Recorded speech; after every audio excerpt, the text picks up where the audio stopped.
everyone, it's Sam here at Model Chili Scale Models, and welcome to part 4 of my Bandai Perfect Grade Millennium Falcon build series. And in today's thrilling episode I'll be detailing and painting the top and lower half of the hull, detailing the side walls and the engine, and then building up the docking rings, so stay tuned. Okay, so the engine pieces go together like so. So you've got the main exhaust ports covered by this grille along the front, and that just wraps around to the whole back of the engine. And obviously that's going to be quite difficult to paint once it's all been put together. So what I'm going to do is paint all of the exhaust ports black first, and then just stick on the grille, and then do the primer layer and then the base coat over the top. And so what that will do is just make sure that anywhere that the primer or the airbrush doesn't reach will just remain black, and we'll give it some depth and a bit of shading.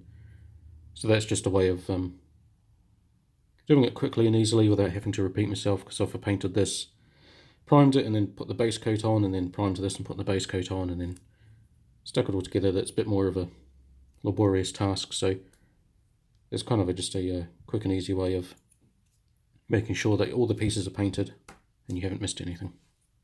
Hopefully that makes sense.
Alright, so I've skipped to the painting of the maintenance bays, just because the construction was just a pretty tedious job of sticking all of these bars and pipes and bits and pieces onto these areas, which isn't that interesting. Just to keep it kind of to the point. So I've primed these up with Tamiya Surface Primer, and now I'm going to paint them, pre-shade them with a Vallejo's Black Grey.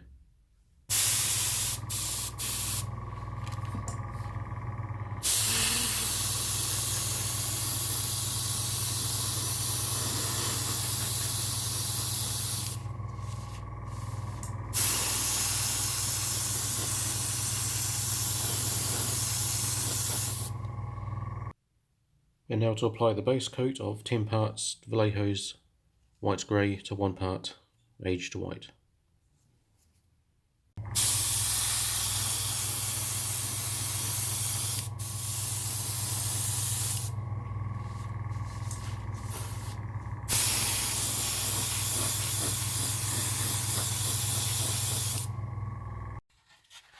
Okay, so I've primed up a load of other pieces, including all the main hull sections and some smaller sub-assemblies like the 2 docking rings and other bits like part of the mandible middle section, top and bottom.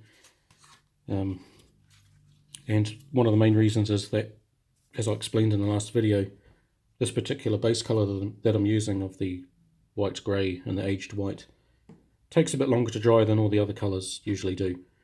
It's usually the Vallejo Model Air light colours like white and very light grey that takes just a bit longer to dry, so I'm kind of doing large batch pieces of painting and then putting pieces aside just to let them dry fully before I work on them. And you'll notice there are some bits that still need attaching, but I'll paint those separately and then attach them later on. And it may seem like I'm a bit all over the place at the moment, painting pieces and assembling bits and painting them and before putting it all together, but there is a bit of a method to my madness, and hopefully it will become a bit more clearer as the video progresses, depending on how well I edit this all together. So stay tuned.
So the docking rings have been primed, and now I'm just going to do some black pre-shading, but just confine it to the circular area in the middle.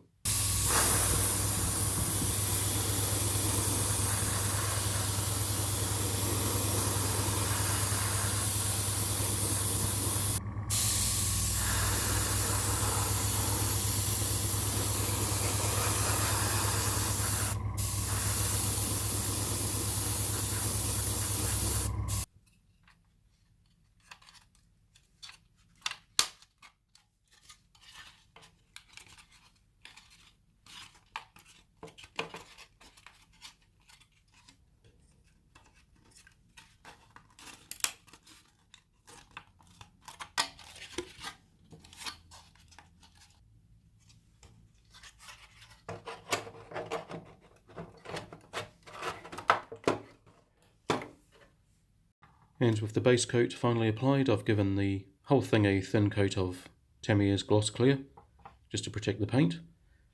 And I'm going to start masking up and applying all the different coloured panels. For the bluish grey panels, I'm using Vallejo Model Air Dark Ghost Grey 71120.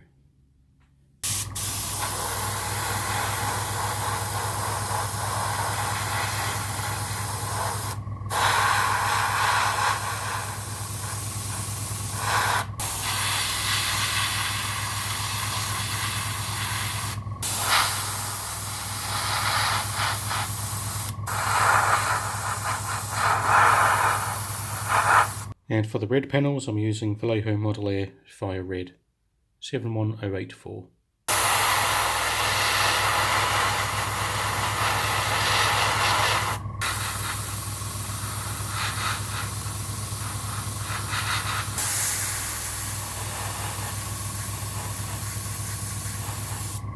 So for the other grey panels, I'm using a mix of USAF Light Grey 71121. I'm going to do that on these two panels. And this panel here needs to be a bit lighter than that, so I'm just going to mix that light grey 1-to-1 with the base coat white grey. Alright, so I've just finished up the panels, well the main panels, just by a bit of basic yellow on those two there. This looks a bit bright at the moment, but it'll darken up once I start applying the weathering. And so these are all the panels that replace the decals. So what I'm going to do now is just use the basic colours that I've already used.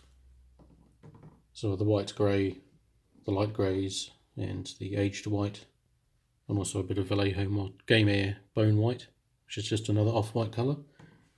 And I'm just going to add a bit of variation to some of these panels, just with a very light coat, so just to give it a bit of flavour and a bit of texture, just to break up some of these huge grey areas. Because I'm kind of hoping to match the painting guide, where there's a lot of subtle variation in some of these panels. Alright, so I've just quickly gone along and cleaned up some of the edges of these panels just by brush painting on the base coat into all the little indents, which was too fiddly to mask up.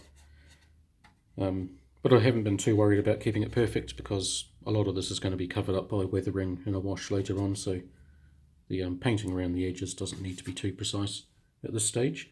So the next step is to apply a bit of subtle shading, and in the painting guide it actually mentions that on the actual studio model they sprayed certain areas to give the illusion of shadows and depth, especially around the edges of the cannons at the top and the bottom, and along the edge of the mandibles and the docking ring and around the edge of the main hull.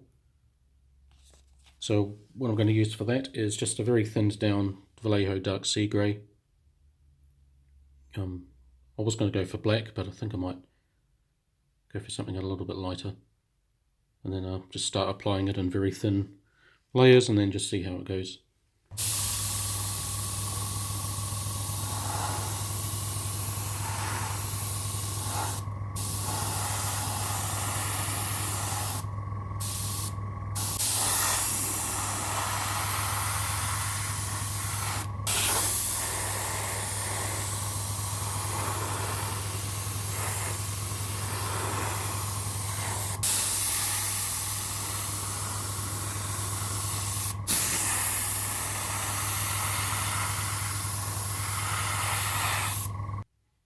And with the shading applied, what I'm going to do next is mask off 2 or 3 panels just around the edges, and then paint over or spray over the base coat again. And so that will leave a nice sharp line against the shading, and that will indicate that the hull has been weathered and discoloured, and some of the panels have been recently replaced, which hopefully will all just add to the layered, textured look of the paint job and make it look a bit more interesting.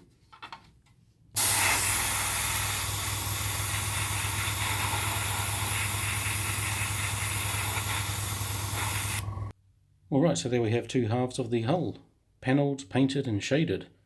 And as you can see on the left there, the lower half was all the same techniques as I used on the upper half, with the exception of that random, very dark, dirty yellow panel there. But apart from that, it was all the same. And you can see I've not attached quite a lot of components to the lower half, as well as the upper half, like the panels that go along the side of the docking corridor thingies. And a lot of that is because I've applied this shading, and so when I apply the fresh panels on top, it will have a clear line of separation, which I was kind of hoping to achieve. So just to make it a bit more visually interesting. And once everything's together, I'll go over with another layer of shading and weathering and tie it all together. But I thought this would be just an interesting technique to apply to the Falcon, because it's had years and years of maintenance and upgrades and refurbishments and things like that. So you've got all the different panels that show a bit of age and a bit of history.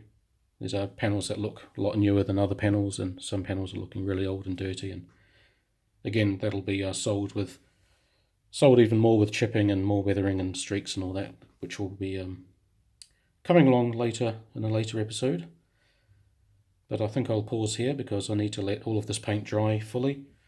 I'm about to take off for a long Easter weekend, so I won't be touching this for a few days, and when I get back I'll give everything a nice thin coat of the Tamiya Clear, Gloss Clear, and then I think I'll start to apply all the decals.